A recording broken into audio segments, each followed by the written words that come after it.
The glass shattered against the marble floor, exploding into 1,000 glittering pieces that caught the chandelier light like scattered diamonds. Sophia's heart stopped, but her hands didn't shake, not even a tremor, as she immediately knelt to collect the shards. "I'm so sorry, Mr. Castellano," she said, her voice steady despite the sudden silence that had fallen over table 7. "I'll have this cleaned up immediately and bring you a fresh. Look at me." The command was quiet, almost gentle, but it cut through the air like a blade. Sophia's breath caught. She'd served Michael Castellano every Tuesday and Friday evening for the past 6 weeks, always keeping her eyes respectfully lowered, always maintaining the professional distance that Luciano's restaurant demanded of its staff. The man was a legend in the city, wealthy beyond measure, dangerous beyond question, and so far above her station that looking directly at him felt like staring into the sun. But now he'd asked. Sophia slowly raised her eyes, still kneeling among the broken glass, and met his gaze for the first time. The world tilted. His eyes were darker than she'd imagined, nearly black in the dim amber lighting, and they were looking at her with an intensity that made her skin prickle with awareness. Not anger. Not irritation over the dropped glass. Something else entirely. Something that made her feel simultaneously exposed and seen in a way she'd never experienced. "What's your name?" Michael asked, and despite the gentleness of his tone, everyone at the table, 3 men in expensive suits who'd been deep in conversation moments before, went absolutely silent. "Sophia, sir. Sophia Almoda." "Sophia." He said her name like he was tasting it, testing its weight. Then he did something that made her pulse spike with alarm. He stood from his chair and extended his hand toward her.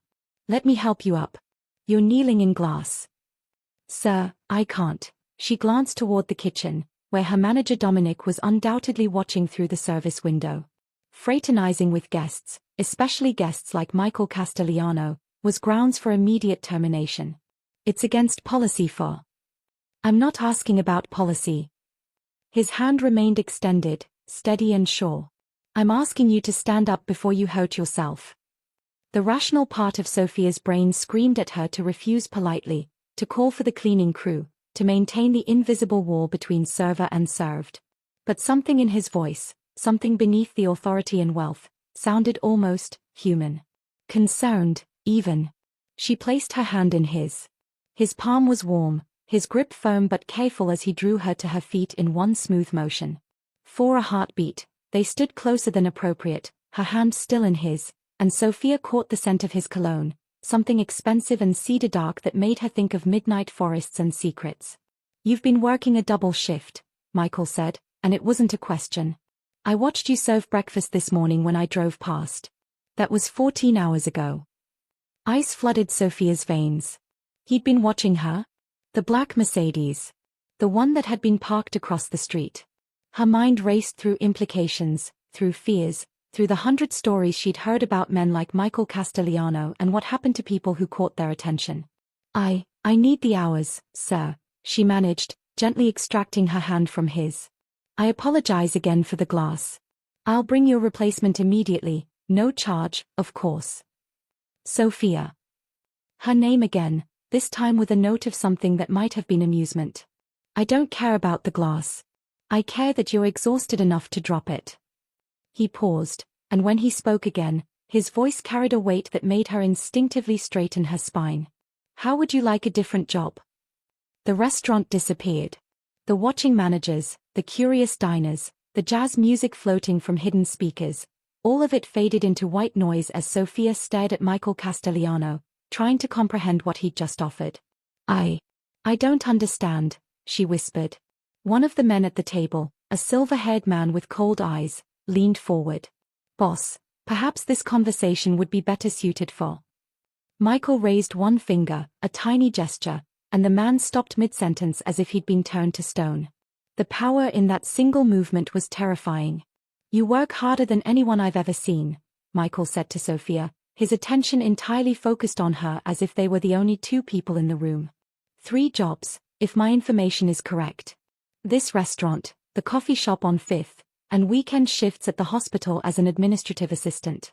You're taking online classes for your business degree. You send money to your mother in San Miguel every month. You haven't taken a day off in 7 months. Sophia's blood turned to ice water. How do you know all of that? Because I pay attention to people who interest me. He reached into his jacket. Sophia flinched involuntarily, hating herself for it, and pulled out a business card. Simple, expensive cardstock with embossed lettering.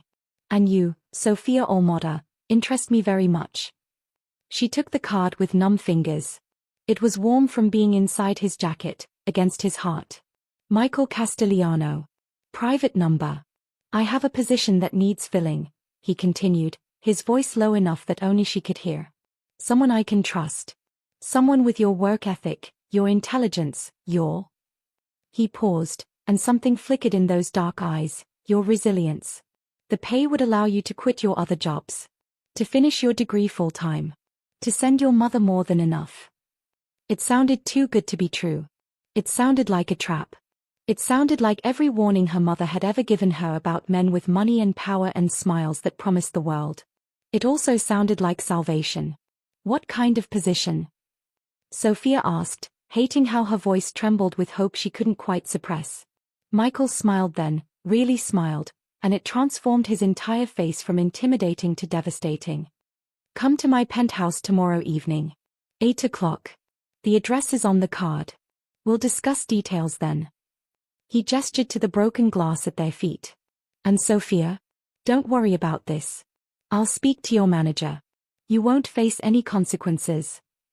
I can't just come to your home, Mr. Castigliano. I don't know you. No, he agreed, settling back into his chair with the fluid grace of a predator returning to rest. But you're curious enough to consider it. Aren't you? He was right.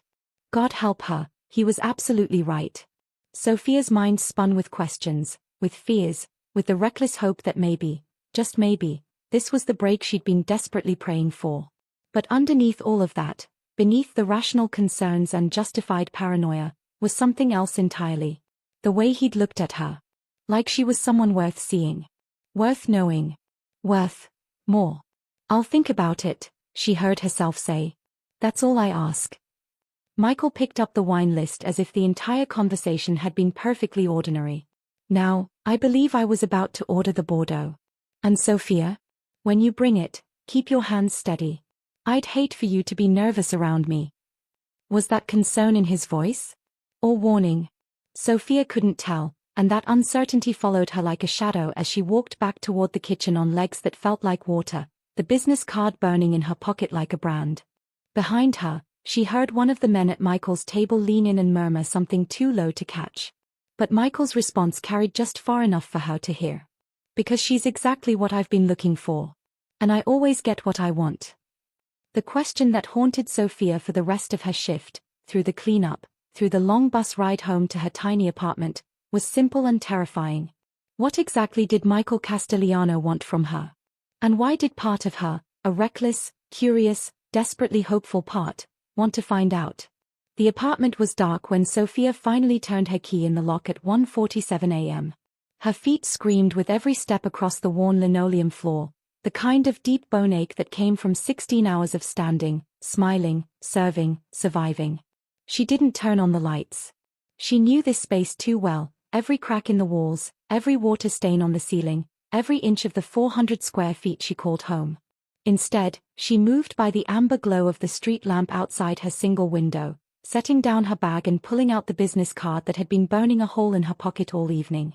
Michael Castigliano. Private number. In the darkness, it looked almost innocent. Just a piece of expensive cardstock. Not a doorway. Not a decision that could change everything. Sophia sank onto her second-hand couch, the one she'd found on the street corner, and carried up 3 flights of stairs herself, and finally let the exhaustion wash over her. Her hands were shaking now, the adrenaline from the evening finally crashing. She'd held it together through the rest of her shift, through Dominic's suspicious questions about what that man had said to her, through the knowing looks from other servers who'd witnessed the entire interaction. But here, alone in the dark, she could let herself feel it all. The fear. The hope. The dangerous, reckless curiosity. Her phone buzzed. Despite the late hour, Sophia knew exactly who it would be. Elena. Girl, you cannot leave me hanging. What happened after you dropped that glass? Dominic said Castellano specifically requested you for the rest of the evening and left you a $500 tip. $500. Sophia stared at the message from Elena Driscoll, her closest friend and fellow server at Luciano's. The tip had been another shock. She'd found it after Michael and his associates had left, tucked inside the leather billfold with a note in elegant handwriting, "For your time. MC. For her time." As if the conversation had been worth more than 6 months of her labor. She typed back, "Can you come over? I need to talk." The response was immediate, "Already in my car. Be there in 10. Sophia smiled despite everything. Elena was like that, loyal to a fault, ready to drop everything for the people she loved. They'd met 2 years ago when Sophia first moved to the city, both of them grinding through double shifts and dreaming of better days. Elena wanted to open a bakery. Sophia wanted to stop living paycheck to paycheck. Simple dreams that felt impossibly far away. Until tonight. While she waited, Sophia opened her laptop, a 6-year-old model that took 3 minutes to boot up, and pulled up her email. The familiar weight of responsibility settled onto her shoulders as she scanned her inbox. Tuition payment due, $847. Electricity final notice, $156. Mom, Mija, the roof is leaking again. The repairman says $400. The numbers blurred together, a constant chorus of need that never stopped singing. Sophia did the mental math she performed every week. Income from 3 jobs minus expenses, divided by hours of sleep she could sacrifice, multiplied by the sheer determination that kept her moving forward. It never quite added up. But somehow, she always made it work. She'd been doing the same calculations since she was 16, since her father died and left them with nothing but debt and broken promises. Since her mother's arthritis got so bad she couldn't work anymore. Since Sophia realized that if she wanted a different life, if she wanted any life at all, she'd have to build it herself with bleeding hands and an unbreakable will. What kind of position? She'd asked Michael Castellano. "Come to my penthouse tomorrow evening," he'd said. Sophia pulled up a new browser tab and typed his name into the search bar. Her heart hammered as the results loaded. Michael Castellano, real estate mogul or crime lord. The Castellano Empire, inside the city's most powerful family. Michael Castellano acquitted in federal investigation, insufficient evidence. She clicked on an image. Michael in a tailored suit outside a courthouse, his expression unreadable behind expensive sunglasses. Michael at a charity gala with a stunning blonde on his arm. The caption identified her as Victoria something, a socialite. Michael shaking hands with the mayor, both men smiling for cameras while something dangerous lurked behind their eyes. Every article danced around the same truth. Michael Castellano was connected. Powerful. Dangerous. The kind of man who operated in shadows and called it business. The kind of man smart girls like Sophia stayed far away from. "Okay, I broke at least 4 traffic laws getting here, so this better be good." Elena burst through the door, then stopped short when she saw Sophia's face illuminated by the laptop screen. "Oh honey. What happened?" Sophia closed the laptop. "He offered me a job." "What?" Elena dropped onto the couch beside her, smelling like the lavender perfume she always wore and the kitchen grease that clung to all of them. "Michael Castellano offered you a job? Doing what?" "Being mysterious and gorgeous at him." Despite everything, Sophia laughed. "He didn't say. He wants me to come to his penthouse tomorrow night to discuss it." "Elena, he knew everything about me. My other jobs, my classes, how much I send to my mom. Everything. He's been watching me."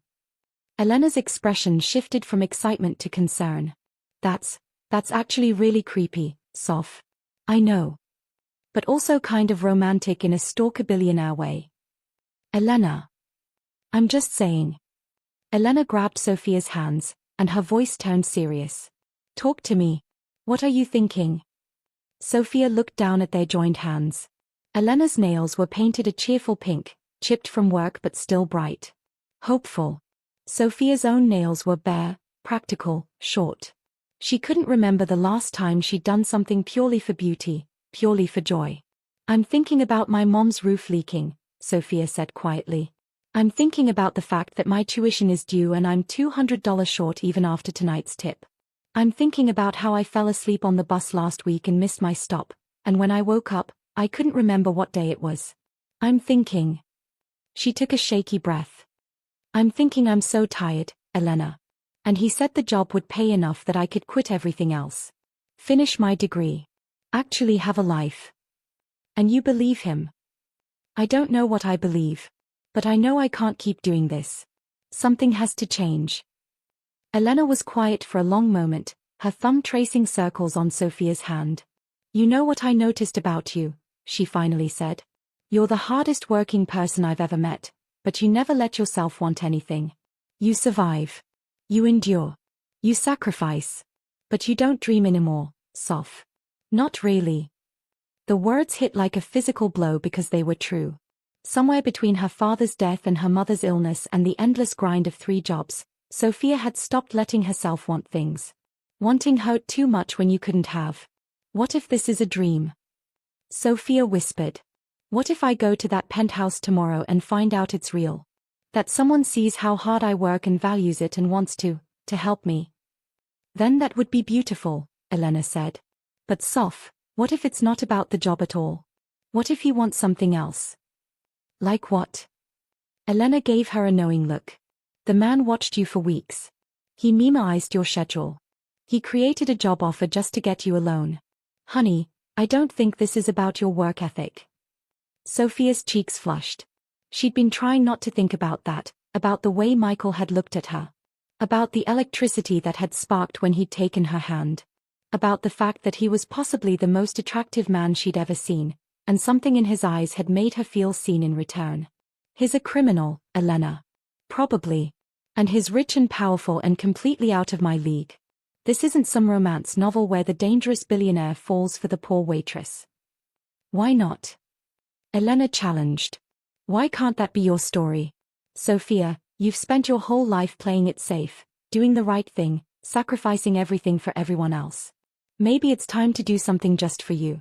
Something reckless and exciting and possibly stupid. Going to a mafia boss's penthouse alone is definitely stupid. Then I'll wait outside. I'll be your getaway car. Elena squeezed her hands. But I think you should go. I think you should walk into that penthouse with your head held high and find out what Michael Castellano really wants. Because here's what I know, you deserve more than this. More than killing yourself for $9 an hour plus tips. More than falling asleep on buses. You deserve someone to see your worth and value it. Even if that someone is a possibly criminal gorgeous man in a tailored suit. Sophia looked at her friend, her sister in all the ways that mattered, and felt something crack open in her chest. Something that had been locked away for so long she'd forgotten it was there. Hope. I'm terrified, she admitted. Good. That means it matters. Elena pulled her into a hug, fierce and warm. Go to the penthouse. Meet with him. Hear what he has to say. And if anything feels wrong, if he's creepy or threatening or weird, you text me our code word and I'll call the cops so fast his head will spin. What's our code word? Pineapple. Sophia pulled back, laughing through the tears she hadn't realized were falling. Pineapple. No one casually works pineapple into conversation. It's perfect. As Elena continued plotting elaborate rescue scenarios, Sophia's gaze drifted to the business card on her coffee table. Tomorrow night at 8 o'clock, she would walk into Michael Castellano's world and find out what he really wanted from her. But first, she had to get through tomorrow, another double shift, another day of pretending she wasn't thinking about dark eyes and dangerous smiles and the way her name had sounded in his voice. Sophia. Like a promise. Like a secret. Like the beginning of something that would either save her or destroy her. She picked up her phone and, before she could second-guess herself, typed out a message to the private number on the card. I'll be there at 8. Sophia Ormoda. The response came within seconds, as if he'd been waiting. I'm looking forward to it. Where whatever makes you feel powerful. Sophia stared at those words. Where whatever makes you feel powerful. Not wear something impressive, or dress up, or look pretty. Feel powerful. When was the last time she'd felt powerful? Oh, you're smiling, Elena observed. That's either really good or really bad. I don't know which, Sophia admitted. But she was still smiling. For the first time in longer than she could remember, tomorrow felt like possibility instead of just another day to survive. And that terrified her most of all. The penthouse occupied the entire 42nd floor of the Castigliano Tower, a glass and steel monument to wealth that dominated the city skyline. Sophia stood in the marble lobby, staring at the private elevator that required a key card for access, and seriously considered turning around. She'd spent 3 hours getting ready, a mortifying amount of time for someone who usually threw on whatever was clean. The black dress was the nicest thing she owned, purchased 2 years ago for a job interview she hadn't gotten. Elena had insisted on doing her makeup, declaring that if Sophia was going to walk into a billionaire's penthouse, she was going to look like she belonged there. She didn't feel like she belonged anywhere near here. Miss Almoda. A security guard approached, professional and polite. Mr. Castigliano is expecting you. Please, this way. There was no turning back now. The elevator was lined with mirrors, forcing Sophia to confront her reflection from every angle as it climbed skyward. She barely recognized herself. Elena had worked magic with eyeshadow and lipstick, transforming her from exhausted waitress to someone who looked confident, powerful even. But her hands were shaking, betraying the fear that makeup couldn't hide. Wear whatever makes you feel powerful, Michael had said. Sophia straightened her spine, lifted her chin, and made a decision. She would walk into this meeting like someone who deserved to be here. She would be brave, just for tonight. Just long enough to find out what Michael Castigliano really wanted. The elevator doors opened directly into the penthouse, and Sophia's breath caught. Floor-to-ceiling windows wrapped around the space, offering a 360-degree view of the city sprawling below like a carpet of lights. The interior was all clean lines and expensive minimalism, dark wood, leather furniture, original artwork that probably cost more than her entire year's salary. But what struck her most was how the space felt lived in. Books stacked on the coffee table. A half-finished glass of whiskey on the bar. A suit jacket draped over a chair. It wasn't a showroom. It was a home. Sophia. She turned, and there he was. Michael stood in the entrance to what looked like a study, and he was different. Still devastating, still commanding every molecule of air in the room, but softer somehow. He'd shed the armor of his three-piece suit for dark slacks and a white button-down with the sleeves rolled to his elbows, revealing forearms that made Sophia's mouth go dry. His hair was slightly mussed, as if he'd been running his hands through it. He looked human. Approachable. Dangerous in an entirely new way. You came, he said, and something in his voice, relief, maybe, made her realize he'd genuinely wondered if she would. I said I would. Sophia stepped out of the elevator, grateful when her heels didn't wobble. I keep my promises, Mr. Castigliano. Michael, he corrected, moving toward her with that fluid grace she remembered. When we're alone, it's Michael. Would you like a drink? Wine, whiskey, or I have an excellent bourbon if you prefer. Water is fine, thank you. A smile tugged at his lips. Keeping a clear head. Smart. He moved to the bar and poured sparkling water into a crystal glass. Though I promise I'm much less intimidating than my reputation suggests. Are you? Sophia accepted the glass, careful not to let their fingers touch. Because your reputation suggests you're one of the most powerful men in the city.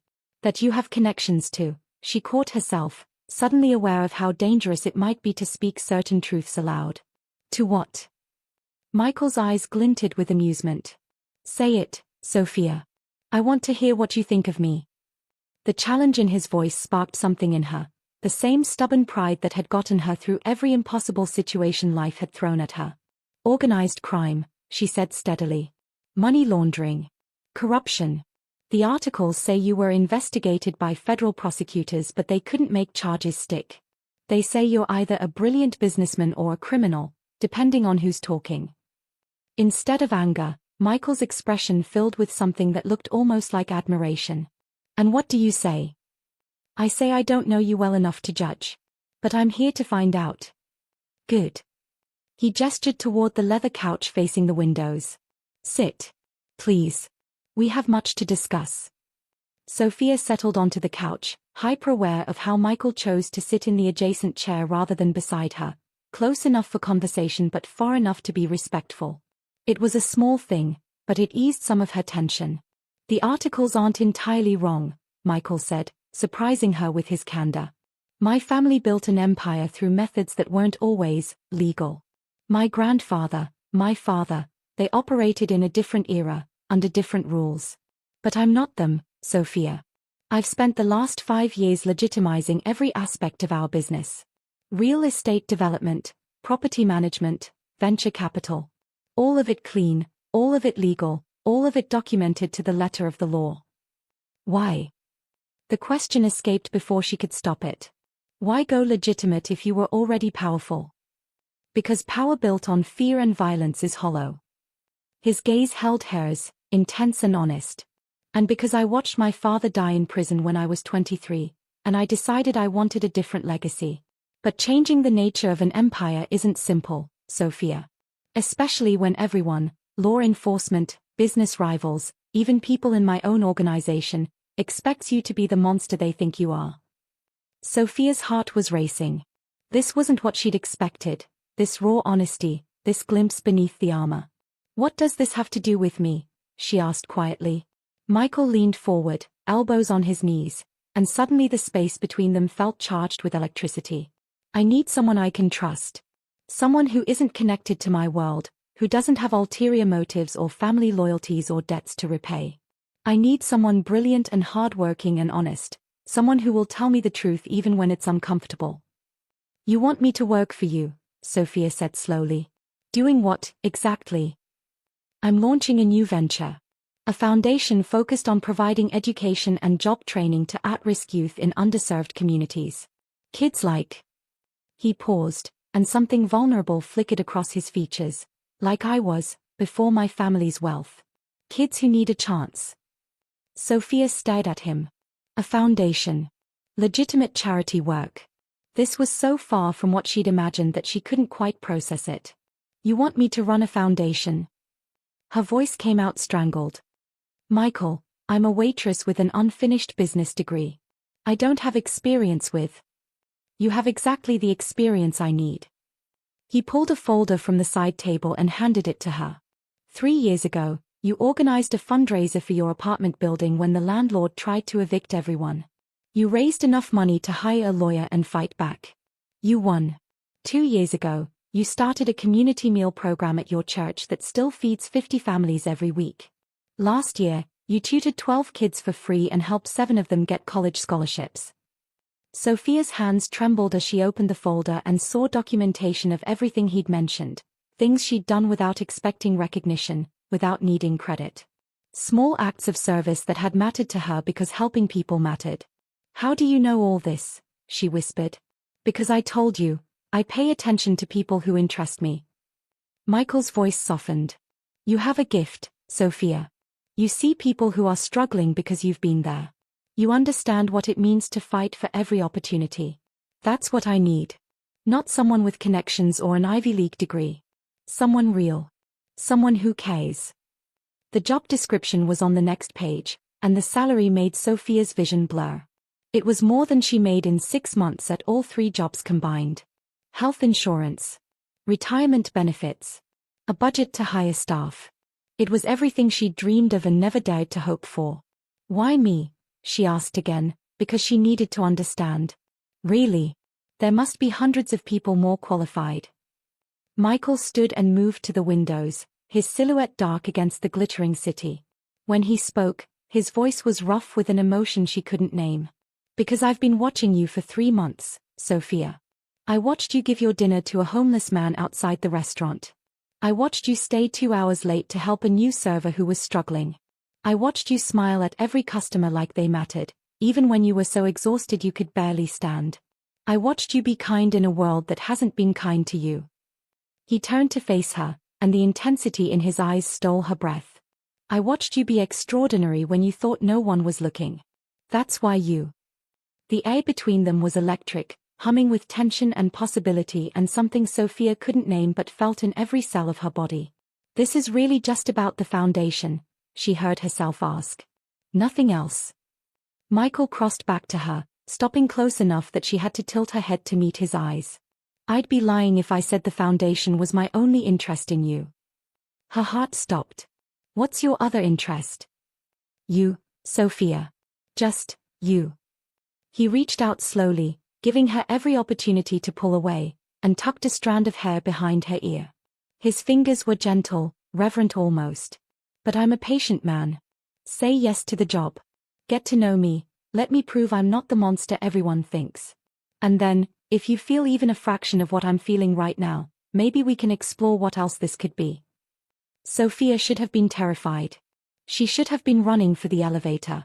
Instead, she was leaning into his touch, drawn to him like gravity. What are you feeling right now? The question came out breathless. Michael's smile was slow and devastating. Like I've been waiting my whole life to find you. Like I'd burn down the entire city to keep you safe. Like this moment, right here, with you looking at me like maybe I'm not beyond redemption, is worth more than everything I've built. It was too much. Too intense. Too fast. It was also the most honest thing anyone had ever said to her. I need time, Sophia managed. To think. It's overwhelming. Take all the time you need. But Michael didn't step back, didn't break eye contact. Though I should warn you, I'm very good at getting what I want. And I want you in my life, Sophia. In whatever capacity you'll allow. As an employee. As a start. His thumb traced her cheekbone, featherlight. But I think we both know this is already more than that. He was right. Damn him, he was absolutely right. Sophia had felt it the moment their hands touched in the restaurant. This pull, this connection that defied logic and reason and every self-preservation instinct she possessed. If I say yes, she said carefully, we keep it professional. I work for you. Nothing more until I know this is real and not just. Just what? Just you being used to getting what you want. Michael's eyes flashed with something dark and hungry. Oh, I always get what I want, Sophia. But I've never wanted anything the way I want you to choose me. Not because of money or power or what I can offer. But because you see who I really am and decide I'm worth the risk. Before she could respond, his phone buzzed. Then again. And again. Michael's expression shifted from tender to lethal in a heartbeat. I need to take this, he said tersely, stepping away and answering. What? Sophia watched his face darken as he listened to whoever was on the other end. When he spoke, his voice was ice. How many? When? No, lock down everything. I'm coming now. He hung up and turned to Sophia, and she saw both apology and fury in his expression. I'm sorry. There's a situation I need to handle immediately. Please stay, I'll have my driver take you home, or you can wait if. What kind of situation? Sophia stood, alarmed by the tension radiating from him. Michael hesitated, clearly weighing how much to tell her. Someone hit one of my properties. A community center in the Riverside district. They set it on fire. The one with the after-school program. Sophia knew it, she'd read about it in one of the articles. Are the kids okay? It's 9 p.m., no one should have been there. But his jaw was tight with worry. I need to go. Sophia, please. I'm coming with you. Absolutely not. If this is what I think it is, if someone is sending me a message, it could be dangerous. Sophia grabbed her purse, her decision made. If you're going to offer me a job working with at-risk youth, I need to understand what I'm getting into. Including the dangers. And if kids use that center, they're going to be devastated tomorrow. We should start planning how to support them immediately. Michael stared at her like she'd just spoken a foreign language. Then, slowly, his expression shifted into something that looked almost like wonder. You're serious? I keep my promises and I finish what I start, Sophia said firmly. You asked me here to discuss a job. We're not finished discussing it. So let's go. For a moment, she thought he might argue. Instead, Michael crossed to her in 3 long strides, cupped her face in both hands, and kissed her forehead, a gesture so tender and unexpected that Sophia's breath caught. You're going to destroy me, he murmured against her skin. Completely and utterly destroy me. Then he grabbed his jacket and his keys, and Sophia followed Michael Castellano out into the night, toward a burning building and a future she couldn't predict. She was terrified. She was exhilarated. She was, for the first time in her life, exactly where she was meant to be. The community center was still burning when they arrived. Sophia stood behind the police barricade, watching flames lick through the second-story windows of what had been a safe haven for 200 kids. The acrid smell of smoke filled her lungs, and somewhere in the chaos of fire trucks and flashing lights, she heard a woman crying. Michael was already striding toward the fire chief, his entire demeanor transformed. This wasn't the man who'd touched her face with tender hands 20 minutes ago. This was someone harder, colder, someone used to commanding rooms and bending situations to his will. "Chief Morrison," Michael called out, his voice cutting through the noise. "What's the status?" The fire chief turned, his face grim beneath the soot. "Mr. Castellano. Building's a total loss, I'm afraid. But we got lucky. The accelerant pattern suggests it was set to burn slow. Gave us time to contain it before it spread to the residential buildings on either side." Accelerant. Michael's voice was deadly quiet. So it was definitely arson. No question. We found 3 separate points of origin. This was professional. Sophia watched Michael's hands curl into fists, the only outward sign of his rage. But she could feel it radiating from him like heat, barely contained. "Michael." A man approached from the shadows, tall, lean, with salt and pepper hair and eyes that missed nothing. "We need to talk. Now." Michael glanced at Sophia, clearly torn between including her and protecting her from whatever conversation was about to happen. "I'll wait here," Sophia said quietly, making the decision for him. "No." Michael's hand found the small of her back, warm and possessive. "You wanted to understand what you're getting into. Vincent, this is Sophia Almoda. Sophia, Vincent Corleone, my head of security and oldest friend. You can speak freely in front of her." Vincent's eyebrows rose fractionally, but he nodded. "We pulled the security footage from the bodega across the street. 3 men, late 20s, dressed in maintenance uniforms. They disabled the center's alarm system before entry, knew exactly what they were doing. I've got facial recognition running, but I'll bet you anything they're connected to the Kozlov organization." "Alexei." Michael spat the name like a cows. "He's been pushing into Riverside for months. This is him sending a message." "Or," Vincent said carefully, "it's him trying to provoke you into doing something stupid. Into reverting to the old ways. You respond with violence, and everything you've built, the legitimization, the clean reputation, it all crumbles." Sophia's mind raced, piecing together the implication. Someone had deliberately targeted Michael's community center not just to destroy it, but to manipulate him. To force him back into the very world he was trying to escape. "What are you going to do?" The question escaped before she could stop it. Both men turned to her. Michael's expression was unreadable in the firelight. "What would you suggest I do, Sophia?" It felt like a test. Maybe it was.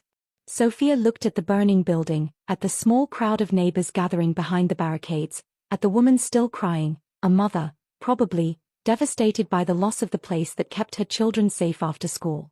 "I'd suggest you rebuild," Sophia said firmly. "Bigger and better than before. I'd suggest you hold a community meeting tomorrow to show everyone that whoever did this didn't win. And I'd suggest you find a temporary location to keep the programs running while you rebuild. Because if those kids lose their safe space, that's when the real damage happens." Vincent's expression shifted to something that might have been respect. Michael's eyes were blazing with an intensity that made Sophia's pulse spike. 3 days, Michael said, his gaze still locked on Sophia. "Vincent, I want a temporary location secured within 3 days. Rent the old gymnasium on Parker Street if it's still available. And I want round-the-clock security on every property I own. If Kozlov wants a war, he's going to find out exactly how far I'm willing to go to protect what's mine." The possessive way he said mine while looking at Sophia made her shiver. "On it." Vincent pulled out his phone, already making calls as he walked away. Sophia and Michael stood together in the flickering light, watching firefighters battle the blaze. Without thinking, Sophia reached for his hand. His fingers immediately intertwined with hers, holding tight. "You're good at this," Michael said quietly. "Seeing what needs to be done. Staying calm under pressure." "I'm terrified, actually," Sophia admitted. "But falling apart won't help those kids." "No. It won't." He turned to face her fully, and the firelight cast shadows across his features that made him look both beautiful and dangerous. "Sophia, this is what my life looks like. Crisis and threat and people constantly testing me. If you work for me, If you're in my life in any capacity, you'll be touched by this. By the danger, by the complications. I need you to understand that before you decide. Are you trying to scare me away? I'm trying to be honest with you. Because the alternative, you saying yes and then getting hurt because you didn't know what you were walking into, that's unacceptable to me. Sophia studied his face, this man who was offering her everything she'd dreamed of while simultaneously warning her away. The contradiction should have been a red flag. Instead, it made her trust him more. My father died when I was 16, Sophia heard herself say. Heart attack. One day he was fine, the next he was gone, and we had nothing. No insurance, no savings, just debt. My mother fell apart. I had to become the adult overnight, managing bills, making decisions, keeping us afloat. I learned that safety is an illusion, Michael. Bad things happen whether you take risks or not. The question isn't whether life is dangerous. It's whether the risk is worth it. And is this worth it? Michael's thumb traced circles on her palm, the gesture both soothing and electric. Am I worth it? Before Sophia could answer, a commotion erupted near the barricade. A teenage boy was trying to push past the police, his voice cracked with panic. My sister. Maria is in there. She stays late on Thursdays too. Sophia's blood turned to ice. Michael was already moving, but she was faster, reaching the boy first. How old is your sister? Sophia demanded, gripping his shoulders. What was she wearing? 13. Pink jacket. She volunteers, helps Miss Chen with the art program, please. Michael was shouting at the fire chief, pointing at the building. Vincent appeared out of nowhere, pulling up floor plans on his tablet. Sophia kept her hands on the boy's shoulders, feeling him shake with terror that she understood too intimately. What's your name? She asked, forcing her voice to stay calm. Diego. Diego, I need you to breathe. Look at me. That man right there. She pointed at Michael, who was now coordinating with firefighters. He's going to find your sister. I promise you.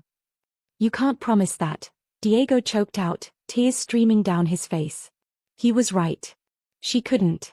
But Sophia pulled him into a hug anyway, holding this stranger's brother while they both watched the building burn and prayed. 2 firefighters emerged from the side entrance, and between them was a small figure in a pink jacket, coughing but alive. Maria. Diego tore from Sophia's arms and ran to his sister. The reunion was tearful and beautiful, and Sophia felt her own tears spill over as she watched them cling to each other. Michael appeared at her side, his suit jacket smudged with ash, his face streaked with soot. She was in the basement storage room. Didn't hear the alarm because she had headphones in. Thank God, Sophia whispered. Thank the firefighters who went in after her. Michael's voice was rough. But you, the way you handled Diego, kept him calm, that was remarkable. Sophia looked up at him, this complicated dangerous man who just helped save a child's life, and felt something shift irreversibly in her chest. The answer is yes, she said. Michael's brow furrowed. Yes to what? Yes to the job. Yes to being in your life. Yes to the risk. She reached up and wiped a smudge of ash from his cheek, the gesture intimate and bold. Because you're right, I do feel a fraction of what you're feeling. And that terrifies me more than anything else, but I'm done playing it safe. I'm done with just surviving. You asked if you're worth it, and I think maybe we could be worth it. Together. The look Michael gave her was incendiary. Sophia. But we do this right, she continued quickly, before her courage failed. Professional boundaries while I'm working. No special treatment, no favoritism. I prove myself on my own merit. And we take the personal side slow. Actual dates. Getting to know each other. Not just, she gestured helplessly at the burning building, crisis and intensity. A slow smile spread across Michael's face, transforming him from intimidating to devastating. You want me to court you? Is that a problem? Sophia Olmoda, I would court you for a decade if that's what you needed. He caught her hand, raised it to his lips, and pressed a kiss to her knuckles that sent heat racing through her veins. But I should warn you, I'm a very persuasive man. Your timeline for slow and mine might differ significantly. I'm a very stubborn woman. I think I can resist your charms. Challenge accepted. The moment was interrupted by Vincent's return, his expression grim.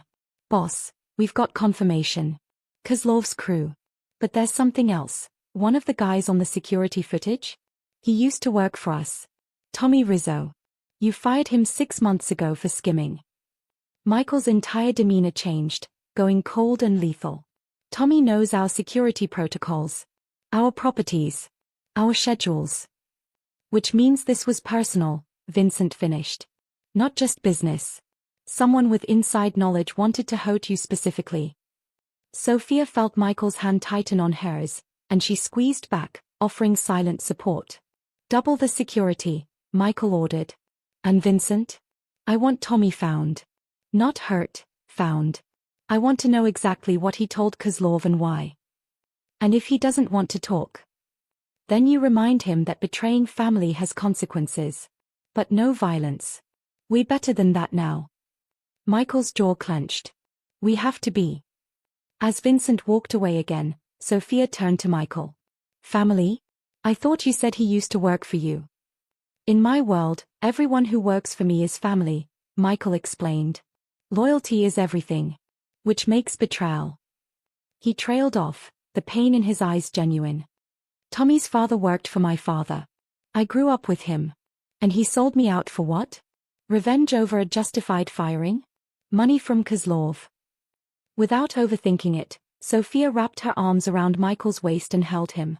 For a moment, he stood rigid with surprise. Then his arms came around her, pulling her close, and she felt him exhale shakily against her hair. I've got you, she whispered. Whatever this is, we'll figure it out. We, Michael repeated, and she could hear the wonder in his voice. I like the sound of that. They stood there for a long moment, wrapped in each other while the fire died down and the night grew cold around them. Sophia knew she'd just made a decision that would change her life forever. She knew that stepping into Michael's world meant danger and complications and risks she couldn't fully anticipate. But she also knew that for the first time since her father died, she felt alive. Purposeful. Like she was exactly where she was meant to be. Even if that place was in the arms of a reformed mafia boss with enemies who burned buildings and a smile that made her forget every reason this was a terrible idea. Come on, Michael said finally, pressing a kiss to her temple. Let me take you home. We both need sleep, and tomorrow we have a community center to rebuild. We, Sophia echoed with a smile. We, Michael confirmed. Get used to it, Sophia Almoda. I don't let go of what's mine. And whether you realize it yet or not, you're already mine. The possessive declaration should have alarmed her. Instead, it sent a thrill down her spine that she absolutely was not ready to examine. This was just the beginning, and they both knew it. Sophia returned to work at Luciano's the next day, fielding questions from curious co-workers and trying to act like her entire world hadn't shifted on its axis. Michael had texted her twice, once to confirm she'd gotten home safely, and once to invite her to the community meeting he was organizing for that evening. She'd said yes to both. What she hadn't told him was that her hands shook every time his name appeared on her phone screen, or that she'd barely slept because her mind kept replaying the feeling of his arms around her, or that she was equal parts exhilarated and terrified by how quickly this was all moving. Girl, you look like you haven't slept in a week, Elena said, appearing beside her at the coffee station. Good night or bad night? Complicated night, Sophia admitted, pouring her third espresso of the shift. I said yes to the job. And maybe to, more than the job. Elena's squeal was loud enough to turn heads. Sophia Almoda, are you telling me you're dating a billionaire? I'm telling you I'm considering the possibility of maybe eventually dating him if things go well and we take it slow and, Elena, stop looking at me like that. Like what? Like I'm a romance novel come to life. Because you are. Elena grabbed her hands, bouncing with excitement. This is amazing. You deserve this, Soph. You deserve someone who sees how incredible you are and wants to give you the world. Sophia wanted to believe that. She did. But doubt crept in during the quiet moments, whispering questions she couldn't quite silence. Why you? What does he really want? What happens when he realizes you're just a girl from nowhere with nothing special to offer? Miss Almoda. Dominic appeared, his expression unreadable. There's a delivery for you. Front entrance. Sophia exchanged a confused glance with Elena before heading to the restaurant's entrance. A delivery driver stood holding the most enormous bouquet of flowers she'd ever seen, roses, peonies, and something exotic she couldn't name, all arranged in stunning cascades of pink and white. Sophia Almoda, the driver confirmed. Sign here, please. Her hands trembled as she took the clipboard. The card tucked among the flowers was simple, elegant, and in Michael's handwriting. For the woman who runs toward fires instead of away from them. Thank you for saying yes. Oh my God, Elena breathed, appearing at her shoulder. Sophia, these must cost more than my car. Dominic cleared his throat. Miss Almoda, perhaps you should take these to the back. We can't have. Actually, a new voice interrupted, cold and sharp. I think Sophia should keep them right where they are. A reminder. Sophia turned to find a woman standing in the restaurant entrance, tall, elegant, dripping with wealth in a designer suit that probably cost more than Sophia's annual rent. She was beautiful in a calculated way, with ice blonde hair and eyes that held no warmth. I'm sorry, can I help you? Sophia asked, confused. The woman's smile was a knife edge. You don't know who I am? How delicious. I'm Victoria Dawson. Michael's fiancée. The world tilted sideways. Ex-fiancée, the woman amended, though her tone suggested the distinction was temporary. Though that's merely a technicality we're working through. Michael and I have been together, on and off, for 5 years. We're from the same world, the same circle. We understand each other. Sophia's throat closed. Fiancé. The word echoed in her skull like a death knell. I think you should leave, Elena said firmly, stepping between them. Whatever game you're playing. No game. Victoria's eyes never left Sophia's face. Just a courtesy warning. You seem like a sweet girl. Hardworking. Earnest. Exactly the type Michael finds charming for a few weeks before reality sets in. So let me save you some heartbreak. This thing between you? It's a fantasy. A rebellion. Michael playing at being a better man by saving the poor waitress. That's not true, Sophia said, but her voice was weak even to her own ears. Isn't it? Victoria tilted her head, predatory. Tell me, did he mention me? Did he mention that we had dinner together just last week? That we've been reconnecting? You're lying. Am I?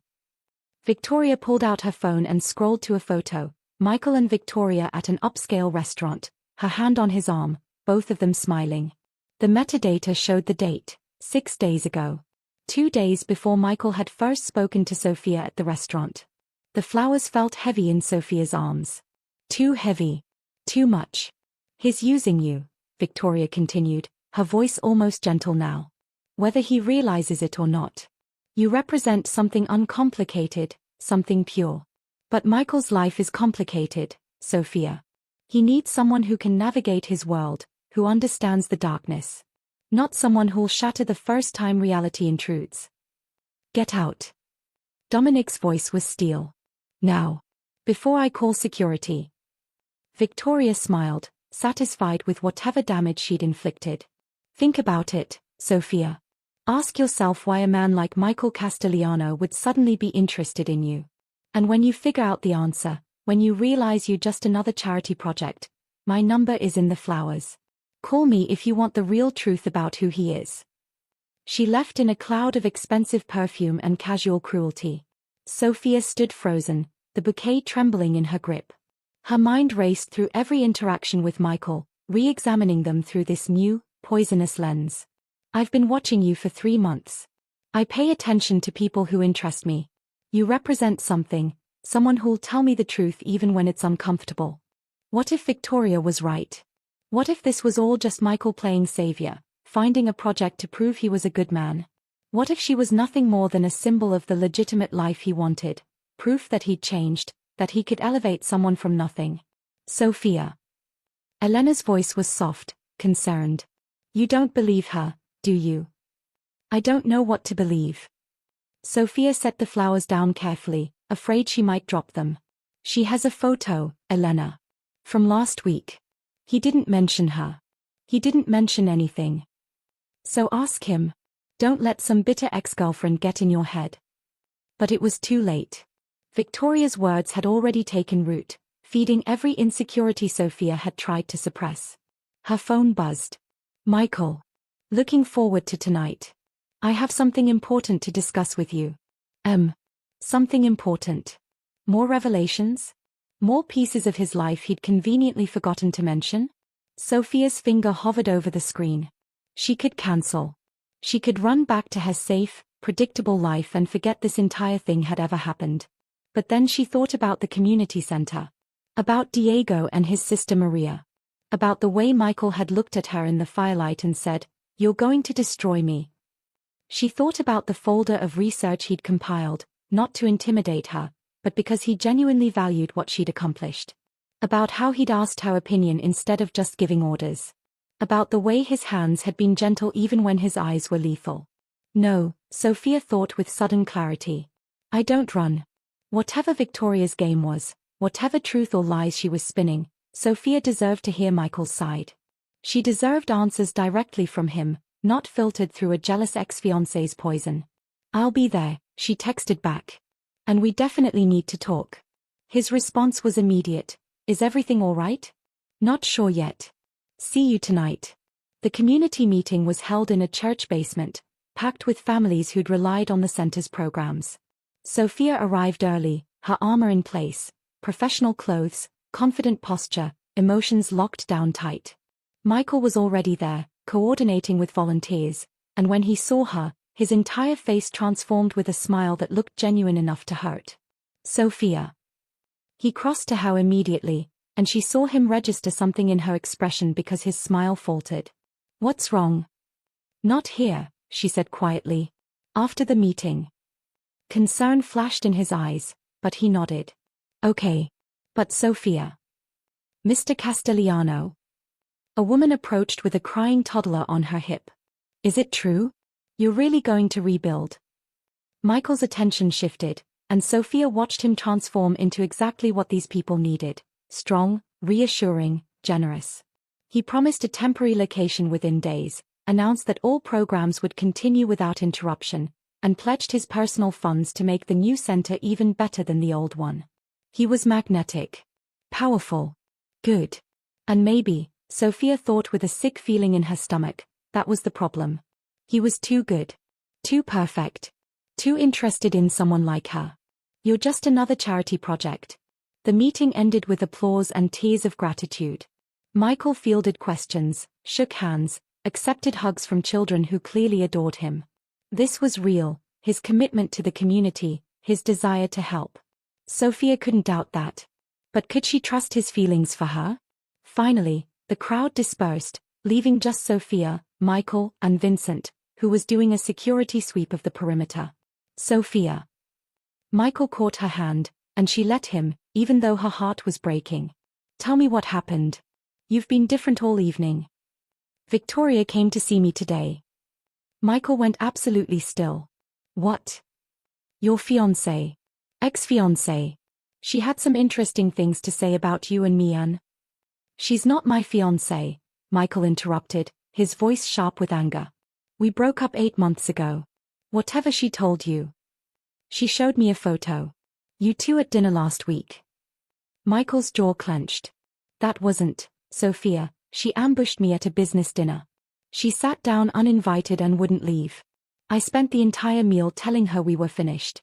That photo is taken completely out of context. Why didn't you mention her? The question came out smaller than Sophia intended.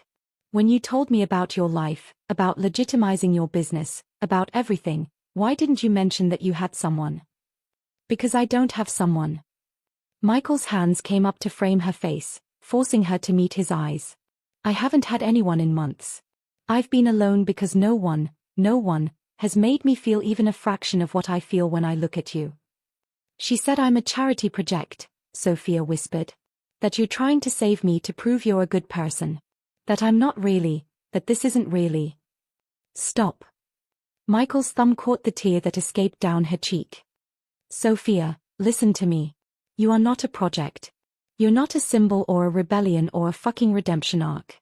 You're a brilliant, strong, extraordinary woman who makes me want to be better, not to prove anything to anyone else, but because you deserve the best version of me. How do I know that's true? The question broke her. Michael, you're this powerful, dangerous, incredible man, and I'm just what? Just someone who organizes fundraisers and feeds the homeless and tutors kids and works 3 jobs without complaining? Just someone who ran toward a burning building instead of away? Just someone who looked at me, really looked at me, and decided I might be worth the risk. His voice was raw, stripped of all artifice. Sophia, I'm not saving you. You're saving me. The words hung between them, honest and devastating. Victoria said you need someone from your world, Sophia said weakly. Someone who understands. I spent 5 years with Victoria, Michael interrupted. 5 years with someone who understood my world perfectly. And you know what? I was miserable. Because understanding the darkness and being willing to live in it forever are 2 different things. Victoria never wanted me to change. She liked the power, the danger, the reputation. But you. He laughed, the sound broken. You look at me like I could be good. Like I already am good. And that makes me want to actually become that person. Sophia's defenses were crumbling. She said.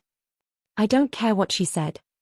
Michael's forehead touched hers, his breath warm against her lips. I care what you believe.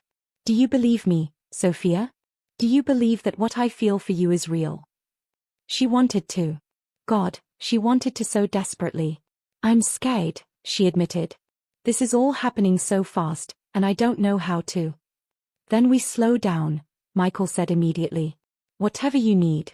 But Sophia, don't let Victoria's poison make you doubt this. Don't let her take away something good before it even has a chance to grow. Sophia pulled back slightly, looking into his eyes, those dark, intense eyes that had seen her from the first moment and decided she was worth knowing. Tell me about her, Sophia said. Tell me everything. No more surprises. Relief flooded Michael's expression. Okay. Yes. Whatever you want to know, I'll tell you. They sat on the church steps as night fell around them, and Michael told her everything. About Victoria, about their toxic relationship built on shared darkness rather than light. About how he'd ended things when he realized she was actively working against his efforts to go legitimate because she preferred the dangerous version of him. About the dinner last week where she tried to manipulate him into taking her back. She threatened you, Sophia realized. That's why she came to me. You refused her, so she's trying to destroy this before it starts. Probably. Michael's hand found hers, fingers intertwining. Victoria doesn't handle rejection well. But Sophia, I need you to know, there is nothing between us. There hasn't been for months. And there never will be again. Because of me. Because of me, Michael corrected. Because I finally figured out that I deserve better than someone who only loves the worst parts of who I am. You made me realize it faster. Sophia looked at their joined hands, at this man who'd been nothing but honest with her even when the truth was complicated. I believe you, she said finally. But Michael, if we're doing this, really doing this, I need honesty. Always. Even when it's hard. Especially when it's hard. I can do that. He raised her hand to his lips. Anything else? Yeah. Sophia met his eyes, finding her courage. Kiss me. Michael's eyes widened. I thought you wanted to take things slow. I did. I do. But right now, I need to know this is real. That what I'm feeling isn't one-sided or crazy or... She didn't get to finish because Michael's lips were on hers, and the entire world caught fire. The kiss was gentle at first, reverent, like he was afraid she might shatter. But when Sophia's hands fisted in his shirt and pulled him closer, something in him unleashed. He kissed her like she was oxygen, like she was the answer to every question he'd never known to ask, like she was everything. When they finally broke apart, both breathless, Michael rested his forehead against hers. Real enough for you? He asked, his voice rough. Getting there, Sophia managed, her heart racing so fast she thought it might explode. Michael laughed, the sound full of joy and relief and promise. Sophia Almoda, you're going to be the death of me. Good, she said, surprising herself with the boldness. Because you're definitely going to be the death of me too. They sat there on the church steps, wrapped in each other, while the city hummed around them and the future spread out like an unwritten page. Sophia had made her choice. She'd chosen to believe, to trust, to leap into the unknown with a man who was equal parts danger and salvation. And for the first time in longer than she could remember, she felt like she was exactly where she was supposed to be. Even if Victoria's threat lingered in the shadows. Even if danger was closer than either of them realized. Even if everything was about to get so much more complicated. Everything fell apart on a Tuesday. Sophia had been working at the foundation for 2 weeks, the best 2 weeks of her life. She'd quit her other jobs, enrolled full-time in her degree program, and sent her mother enough money to fix the roof and then some. The temporary community center was operational, buzzing with grateful kids and relieved parents. And Michael was courting her exactly as promised. Coffee dates before work. Late-night phone calls that lasted hours. Stolen kisses in the foundation office that made her forget her own name. It felt like a dream. She should have known dreams don't last. Sophia Almoda. 2 federal agents appeared at the foundation office, badges out. We need you to come with us. Now. Her blood turned to ice. What's this about? Money laundering. Fraud. Conspiracy. The lead agent, a severe woman with cold eyes, gestured to the door. You have the right to remain silent. The words blurred together as they led her out in handcuffs, past shocked volunteers and crying children. Past Vincent, who immediately pulled out his phone. Past everything she'd built in 2 perfect weeks. At the federal building, they showed her evidence that made her stomach turn. Bank transfers from the foundation account to offshore holdings. Falsified documents with her signature. Financial records showing systematic theft of charitable donations. I didn't do this, Sophia said, her voice shaking. I would never. The signatures are yours. The account access is yours. The timing coincides perfectly with when you started working for Mr. Castellano. The agent leaned forward. You're being used, Miss Almoda. Castellano needed a fall guy for his money laundering operation, and he found the perfect victim, a desperate girl willing to do anything for a paycheck. No. Michael wouldn't. Wouldn't he? They slid a photo across the table. Michael and Victoria, just yesterday, entering a hotel together. He's been playing you from the beginning. Setting you up. And when this goes to trial, you'll go to prison while he walks free. Unless you cooperate. Sophia stared at the photo, her world crumbling. I want a lawyer. Smart. The agent smiled without warmth. But ask yourself, can you afford one? And will Castellano provide one, or will he disappear the moment you become a liability? They released her 4 hours later with a court date and a warning. Sophia stood on the courthouse steps, feeling hollowed out and broken. Her phone had 17 missed calls from Michael. She couldn't bring herself to listen to the voicemails. Instead, she called Elena. Oh my God, Soph, I saw the news. Are you okay? Where are you? Can you pick me up? Sophia's voice was barely a whisper. I can't see him right now. I'm already on my way. Sophia sat on the cold concrete steps and let herself break. The foundation was frozen, the accounts locked, her reputation destroyed. Everything she'd built, everything she'd hoped for, gone in one brutal afternoon. And Michael. God, she wanted to believe he hadn't done this. That he hadn't used her, set her up, played her like Victoria had warned. But the evidence didn't lie. Her phone buzzed. Michael. Sophia, please. Let me explain. This isn't what it looks like. Another text. Another plea. I'm coming to you. Tell me where you are. Sophia turned off her phone. She couldn't face him. Couldn't look into those dark eyes and see the truth, that she'd been exactly what Victoria said. A charity project. A pawn. A convenient scapegoat for a man who'd never really seen her at all. The dream was over. And Sophia had never felt more alone. Sophia lasted 36 hours before Elena physically dragged her out of bed. Enough, Elena said, yanking open the curtains. The Sophia I know doesn't give up. She fights. There's nothing to fight, Elena. The evidence is circumstantial at best. And you know what else I know? Michael Castellano has been camped outside this building for 2 days straight. He looks like death. Vincent brings him coffee every few hours, but he won't leave until you talk to him. Sophia's heart clenched. He's here. Go look. Against her better judgment, Sophia went to the window. And there he was, Michael, sitting on the hood of his Mercedes, looking exhausted and devastated and so heartbreakingly real that Sophia's carefully constructed walls began to crack. Her phone, which she'd finally turned back on, buzzed with a message. Please, Sophia. 5 minutes. That's all I ask. He'd seen her in the window. Sophia closed her eyes, took a breath, and made a decision. 5 minutes, she texted back. He was at her door in less than 60 seconds. Michael looked terrible, unshaven, rumpled, his eyes bloodshot from lack of sleep. But when he saw her, relief flooded his features so completely that Sophia almost believed everything might be okay. Thank God, he breathed. Sophia, I didn't do this. I swear on everything I didn't set you up.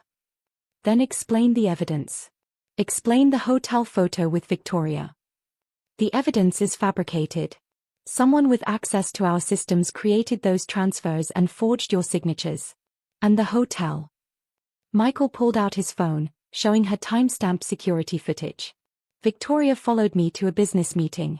I left after 15 minutes. Alone. The photo was taken at an angle that made it look like we were together, but we weren't. I haven't touched her, Sophia. I wouldn't. Sophia wanted to believe him so desperately it hurt. Who would do this? I didn't know until this morning. Michael's expression turned lethal. Tommy Rizzo, the traitor Vincent mentioned. He had administrator access to the foundation accounts before I fired him. He kept a backdoor into our systems, and has been working with Victoria to destroy me. Destroy us. Victoria did this. Sophia's hands curled into fists. Why? Because I chose you over her. Because she'd rather see me in prison than happy with someone else. Michael stepped closer, his voice dropping. Sophia, I have proof. Vincent tracked the actual transfers. They originated from Tommy's laptop. We have communications between him and Victoria planning this entire thing. I've already given everything to the federal agents. They are dropping the charges. The relief was so intense Sophia's knees went weak. I'm not going to prison. No, baby. No. Michael caught her as she swayed, pulling her into his arms. I'm so sorry. I should have protected you better. Should have seen this coming. Should have. Stop. Sophia pulled back enough to look at him. You didn't do this. They did. And Michael. She cupped his face, feeling the stubble rough against her palms. I should have trusted you. Should have let you explain instead of shutting you out. You were scared. You had every right to be. His hands tightened on her waist. But Sophia, I need you to know something.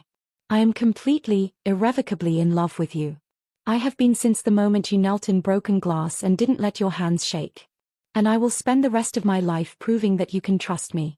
That this, us, is real. Sophia's breath caught. You love me.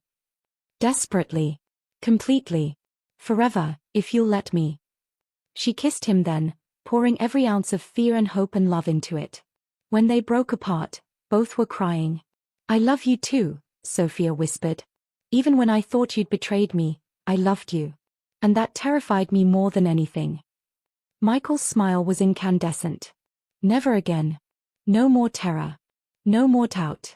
Just us, fighting together. Okay. Okay. Then reality intruded. What happens to Victoria and Tommy? Michael's expression hardened. They're about to find out what happens when you threaten what's mine. But legally, Sophia. Everything by the book. We're better than they are. We are, Sophia agreed. Then, with newfound strength, so let's prove it. Let's finish this. Together, they would face whatever came next. And together, they would win.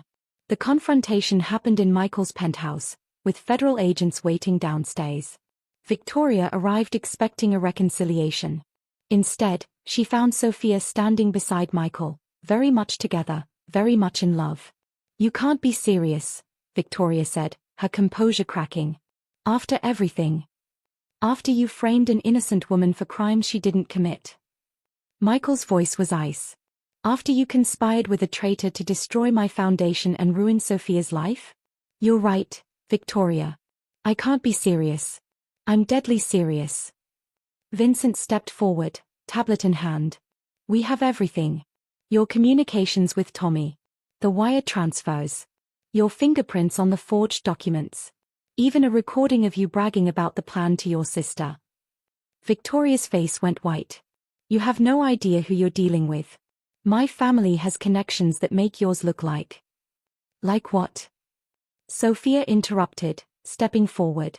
Like people who actually care about their community? Who build things instead of destroying them. Your connections won't save you, Victoria. The evidence will bury you. For a moment, Victoria's mask slipped, revealing desperation. Michael, please. We could still. No. Michael's arm wrapped around Sophia's waist. We couldn't. You showed me exactly who you are, Victoria. Someone willing to destroy innocent people for revenge. Someone who never loved me, just the power I represented. And she does? This nobody waitress. This woman, Michael corrected, his voice sharp, is worth 100 of you. She's brave and kind and strong. She makes me better.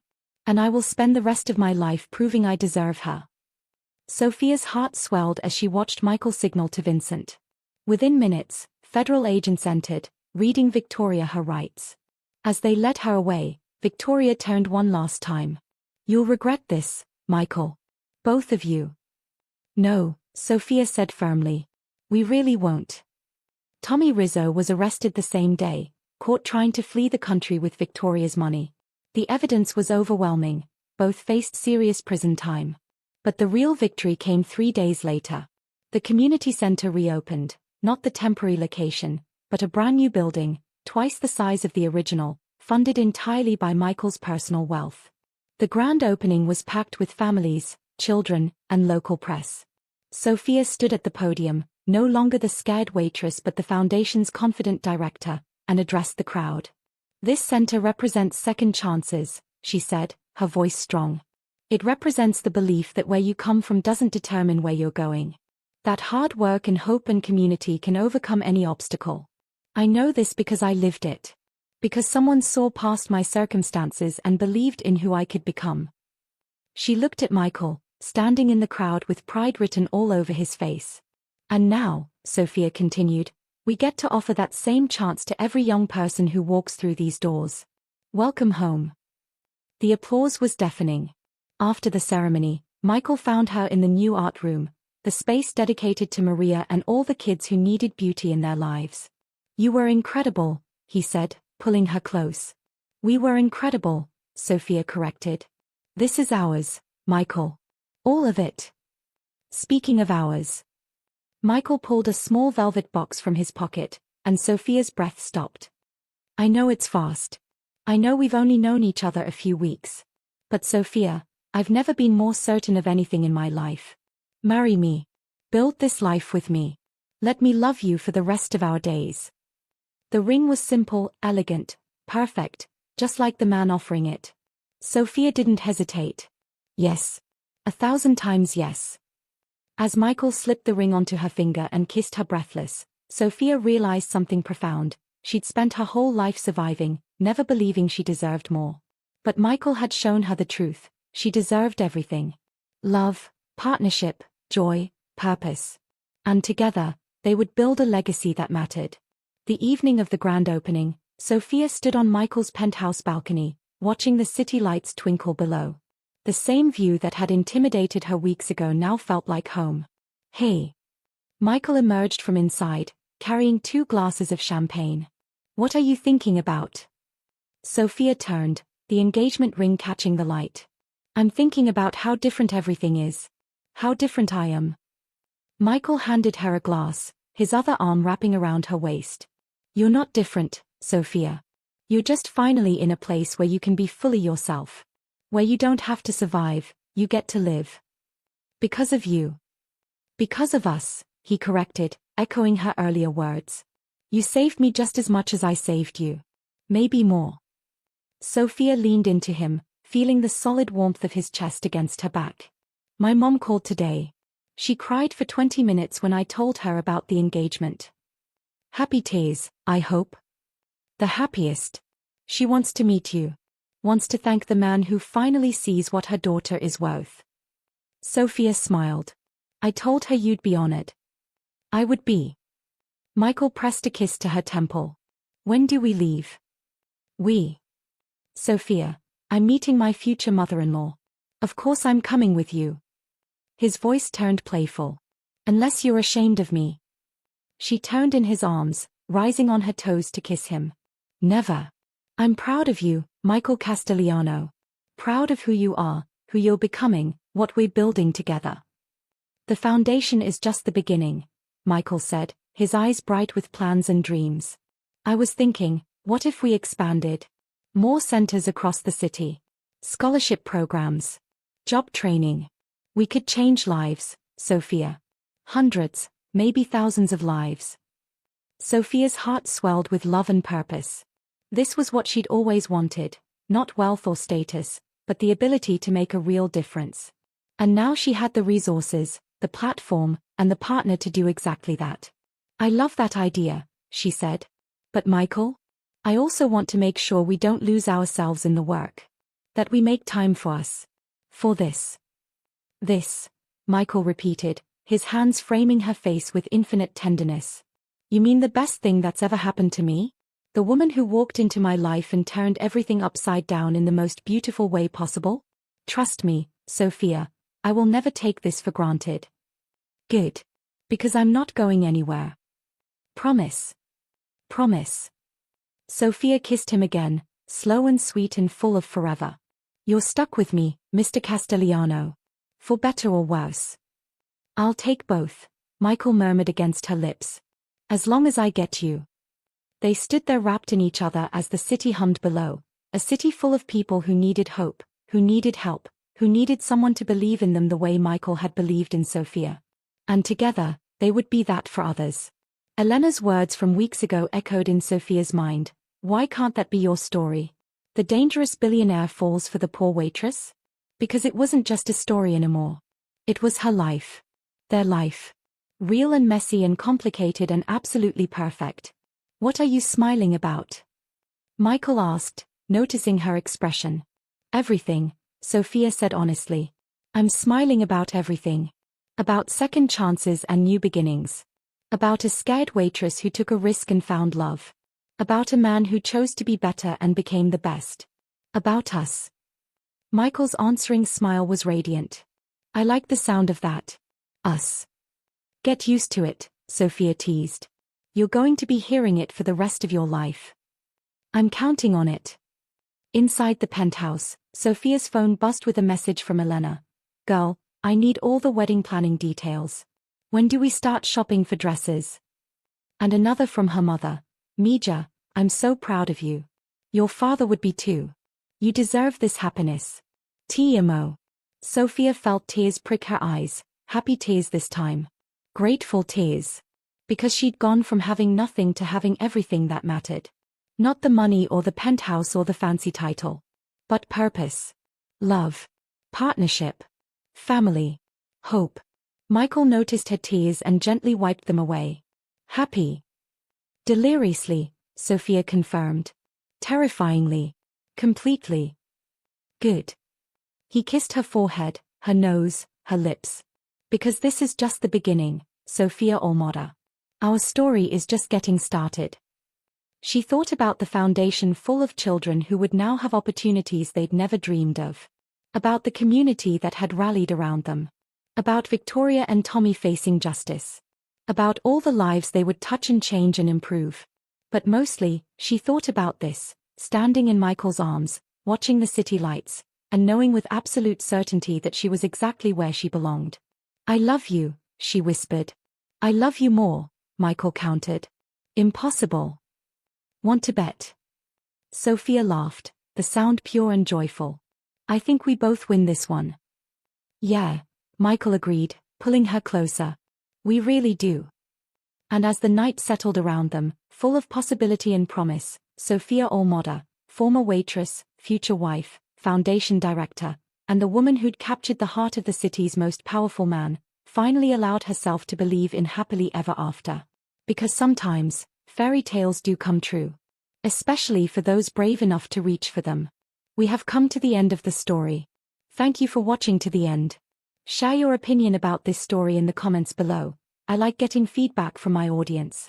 Also, don't forget to like, subscribe and hit the notification bell so you won't miss any of our heartwarming stories.